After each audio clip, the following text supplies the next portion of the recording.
मुलं भाजी खात नाहीत, हा सर्व मुलांचाच आजकाल हे झालेलं आहे की ही भाजी नको आहे, ती भाजी नको। पण जर मुलांना आपण असं जर चटपटीत बनवून दिलं तर मुलांच्या पोटात नक्कीच भाज्या जातील, त्यामुळे मुलांच्या बॉडीला सगळे व्हिटॅमिन्स मिळतात आणि छान राहते बॉडी। तर हे बघा, हा लाल भोपळा आजकालची मुलं तर मी सांगते नक्कीच खाणार नाहीत, तर त्याकरता आज मी तुम्हाला दाखवणार आहे लाल भोपळ्याच्या मस्त अशा टम्म फुगणाऱ्या आणि चटपटीत अशा पुऱ्या। घारगे तर आपण नेहमीच बनवत, तर अशा चटपटीत पुऱ्या नक्की बनवून बघा। तर नमस्कार, मी अनिता केदार रेसिपीज मराठीमध्ये तुमचं मनापासून स्वागत आहे। तर चला आज आपण बघूया लाल भोपळ्यापासून चटपटीत पुऱ्या। लाल भोपळ्याच्या पुऱ्या बनवण्यासाठी मी इथे घेतलाय लाल भोपळा, हा बघा मस्त असा छान असा ऑरेंज कलर घेतलाय, एकदम लाईट नाही घेतलेला। आणि त्याला मी काय केलंय, वरण भाताचा कुकर लावला आहे तेव्हा मी हा 3 शिट्ट्यांमध्ये उकडून घेतलेला आहे। आता त्याची आपल्याला काय करायची, साल काढून घ्यायची आहे आणि हा पाणी न घालता साली सकट अशा फोडी करून उकडत घातलेला आहे। आता आपण याची साल काढून घेऊया, झटपट अशी साल निघते आणि मुलं भाजी खात नाहीत तेव्हा हे छान ऑप्शन आहे। आपण घारगे तर नेहमीच करतो, पण या तिखट पुऱ्या खूप छान लागतात।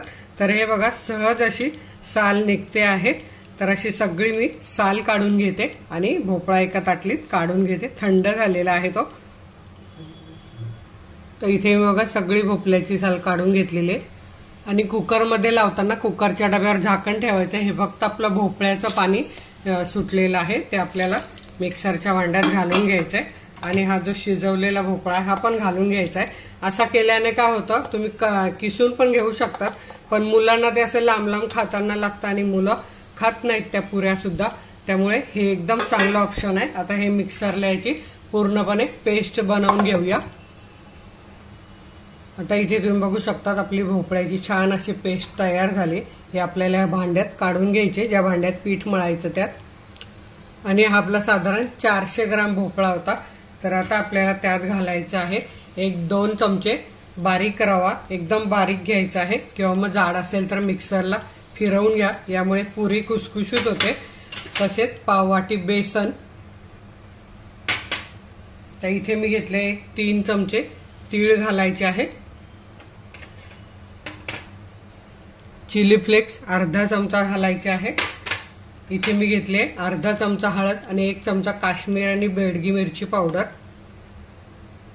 तुम्हाला जर यात हिरवी मिरची घालायची असेल तर तीही तुम्ही घालू शकतात। आता 1 चमचा कसुरी मेथी घ्यायची आणि ती अशी हातावर कुस्करून अशी घालायची आहे, छान लागतात। जर कोथिंबीर असेल तर कोथिंबीर सुद्धा घालू शकतात, पण आता पावसामुळे कोथिंबीर बाजारात नाहीये। आता इथे मी अर्धा चमचा ओवा घेतलाय, तोही आपल्याला हातावर असा कुस्करून घालायचा आहे।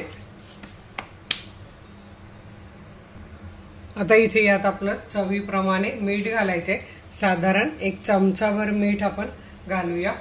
आणि आता घालायचं आहे गव्हाचं पीठ, तर आधी मी 1 वाटी घालते आणि 1 वाटी घेऊन ठेवते, म्हणजे 1 कप। आता आपल्याला हे भोपळ्याच्या मिश्रणात जेवढं पीठ लागेल तेवढंच घालायचं आहे, वरून पाणी वगैरे घालायचं नाही। भोपळ्याच्या पिठातच, भोपळ्याच्या रसातच आपल्याला हे पीठ भिजवून घ्यायचं आहे। तर हे बघा, हे अजून पातळ आहे, तर मी हे 1 कप पीठ अजून घालून घेते।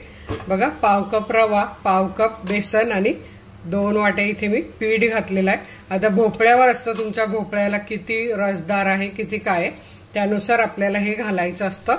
पण ह्या पुऱ्या अप्रतिम लागतात, मुलांना तर कळतही नाही। तर हे बघा, अजून आपल्याला अर्धी वाटी लागणार आहे पीठ। तर इथे मला 400 ग्राम भोपळ्यासाठी 3 कप पीठ लागलेलं आहे गव्हाचं। तर हे बघा, आता हा गोळा बनायला लागलाय, हा गोळा मी बनवून घेते आणि मग तुम्हाला दाखवते। बघा, पाण्याचा एकही थेंब न घालता आपण हे पीठ भिजवून घेतलेलं आहे आणि असं थोडंसं चपातीपेक्षा थोडंसं घट्ट पीठ भिजवायचं आहे, त्यामुळे पुरी अशी खुसखुशीत होते। आता आपण याला थोडं तेल लावून घेऊया, तेल लावून हे आपण झाकून ठेवूया 10 मिनिटासाठी। तर इथे बघा, आपला पीठ भिजून 10 मिनिटं होत आलेली। एकीकडे मी तेल तापत ठेवले बारीक गॅसवर। तर इथे तुम्ही बघू शकता आपलं पीठ छानपैकी तयार झालेलं आहे। रंग किती सुरेख आलाय आणि पीठ एकदम छान झालेलं आहे। तर आता आपल्याला जेवढ्या आकाराची पुरी बनवायची त्याची गोळा घेऊन आपल्याला पुरी लाटून घ्यायची आहे। आणि अगदी असं केल्यामुळे मुलांना कळतच नाही कसली पुरी आहे आणि त्यामुळे मुलांच्या पोटात भाजी जाते। तर हे बघा ही पुरी आपण अशीच लाटून घेऊया। तर हे बघा थोडासा तेलाचा हात घ्यायचा आणि अशी पुरी लाटून घ्यायची। अगदी पातळ नाही लाटायची, मध्यम लाटायची आहे। किंवा मग मी तुम्हाला एका वेळी 5-6 पुऱ्या कशा करायच्या तेही दाखवते। तर इथे तुम्ही बघू शकतात एवढ्या साईजची मी पुरी अशी लाटून घेतलेली आहे। आता इथे बघा पुऱ्या पटापट होण्यासाठी मी एक इथे मोठी पोळी लाटून घेतलेली आहे आणि ती अशी आपल्याला ज्या साईजची पाहिजे त्या आकाराची आता मी इथे जी वाटी आहे तीच घेतलेली आहे आणि त्याने अशा एका वेळी माझ्या 4 पुऱ्या होणार आहेत।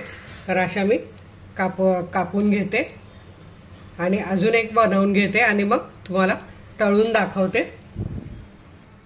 तर इथे तुम्ही बघू शकता आपल्या जवळजवळ 9 ते 10 पुऱ्या लाटून झालेल्या आहेत। आता आपण तळायला घेऊया। आपण इथे तेल तापलं का चेक करूया। तर हे बघा आपला गोळा लगेच वर आलाय म्हणजे आपलं तेल तापलेलं आहे।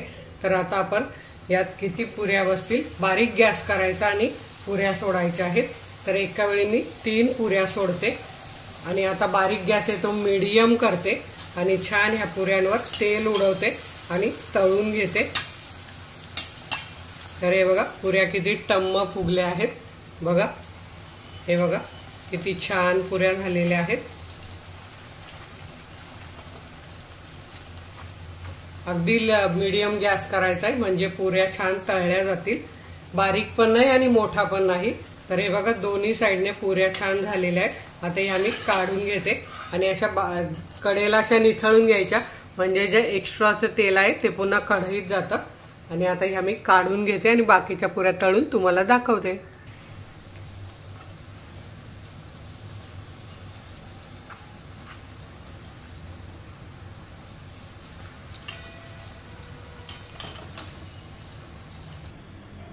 तर इथे तुम्ही बघू शकतात लाल भोपळ्याच्या आपल्या मस्त खुसखुशीत आणि छान अशा बघा पुऱ्या तयार झालेल्या आहेत।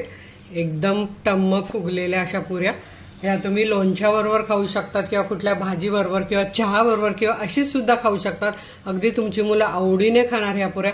तर नक्की बनवून बघा। व्हिडिओला एक लाईक तर नक्कीच करा। तर वेळात वेळ काढून व्हिडिओ बघितल्याबद्दल तुमचे मनापासून धन्यवाद। अशाच माझ्या छान छान रेसिपी बघा, बनवा, खा आणि हेल्दी राहा। धन्यवाद।